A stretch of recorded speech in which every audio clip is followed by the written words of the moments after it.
It contains no information about your blood chemistry. It contains almost no information about the subtle influences of society upon your behavior. It does not include the basic assumptions of your culture, which are all taken for granted and unconscious. And you can't find them out unless you study other cultures to see how their basic assumptions differ. It includes all kinds of illusions that you're completely unaware of, as, for example, that time is real, and that there is such a thing as a past, which is pure hokum. But nevertheless, all these things are unconscious in us, and they are not included in our image of ourselves, nor, of course, included in our image of ourselves is there any information about our inseparable relationships with the whole natural universe. So, this is a very impoverished image.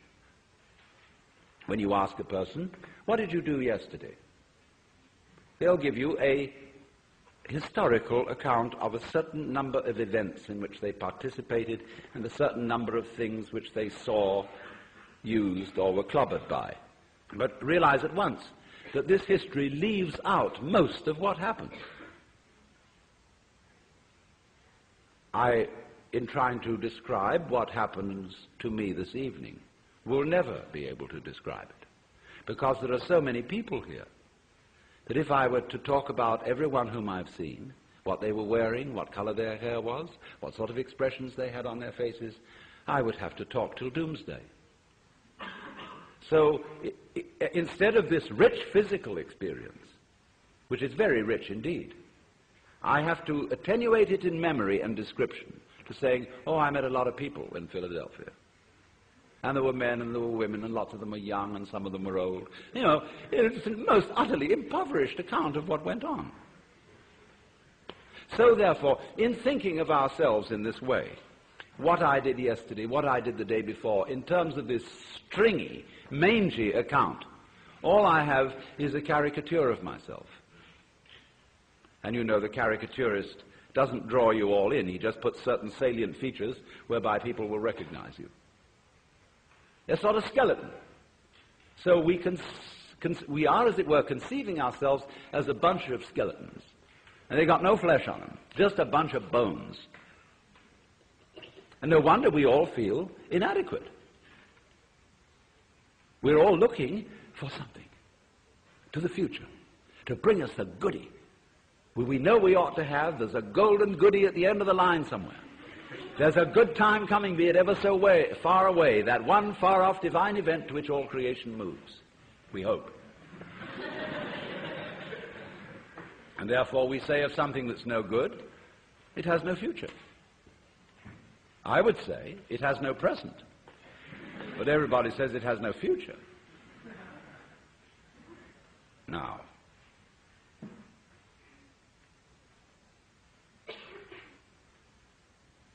isn't that plainly ridiculous?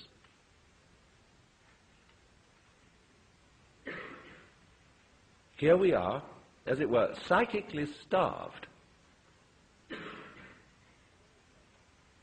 And always, therefore, looking, seeking. And this confused seeking is going on everywhere. We don't know what we want. Nobody knows what they want. We say, yes, we think of what we want in vague terms. Pleasure, money, wealth, love, fulfillment, personal development. But we don't know what we mean by all that. If a person really sits down to figure out, write a long essay, 20 pages, on your idea of heaven, it'll be a sorry production. You can see it already in medieval art, whether it is depictions of heaven and hell. Hell is always much better than heaven. Although it's uncomfortable, it's a sadomasochistic orgy. Wowee, hell is really rip-roaring.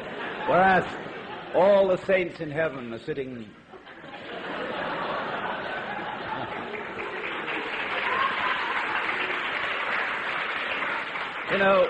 very, very smug and demure, like they were in church.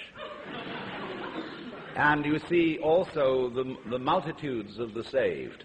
Instead of this writhing, wormy thing, you can see all their heads, which the artist has drawn to abbreviate them, just the tops of their heads in masses. They look like cobblestone street. Flattened out.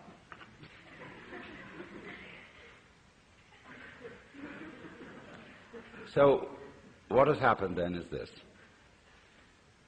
that our I is an illusion. It's an image. And it is no more ourself than an idol is the Godhead. But we say, it can't be so because I feel I really exist. It isn't just an idea in my head, it's a feeling. I feel me. Well, what is it that you feel when you feel I? I'll tell you. What do you do when you were a child, and still do, when somebody says, pay attention, like I said to you in school? What do you do? What is the difference between looking at something and taking a hard look at it? Or between hearing something and listening intently? What's the difference? What's the difference between waiting while something goes on and enduring it? Why? The difference is this, that when you pay attention, instead of just looking, you screw up your face. You frown and stare. That is a muscular activity around here.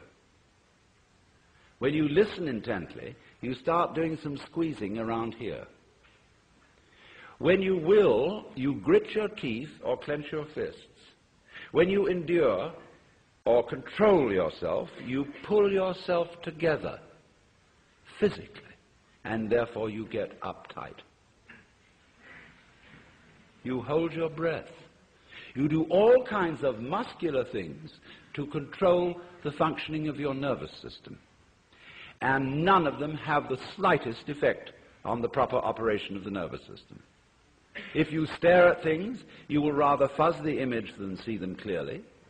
If you listen intently by concentrating on muscles round the ears, you will be so much attending to muscles here that you won't hear things properly. And you may get singing in the ears. If you tighten up with your body to pull yourself together, all you do is constrict yourself. I remember in school, I sat next to a boy who had great difficulty in learning to read. And what they always say to children is, try. If you can't do something, you must try. So the boy tries. And what has he done? When he's trying to get out words, he grunts and groans as if he were lifting weights. And the teacher's impressed. The boy is really trying. Gives him B for effort. All he's doing is...